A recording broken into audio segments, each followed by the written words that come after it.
ఇవాళ హోలీ, పద పద తొందరగా రెడీ అవ్వు.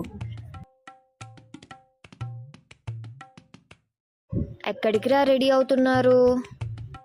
ఇవాళ హోలీ కదమ్మా. దానికెందుకురా కొత్త బట్టలు? అమ్మ అందరూ కొత్త బట్టలు వేసుకుంటారు, అందుకే మేము కొత్త బట్టలు వేసుకున్నాం. వెళ్ళా తలుపేయిరా.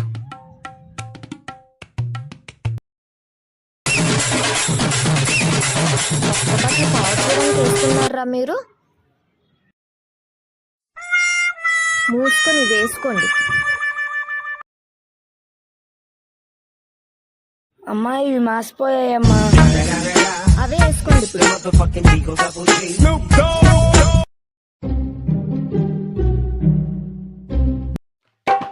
बलम पिचकारी जो तूने मुझे मारी तो बोले रे जमाना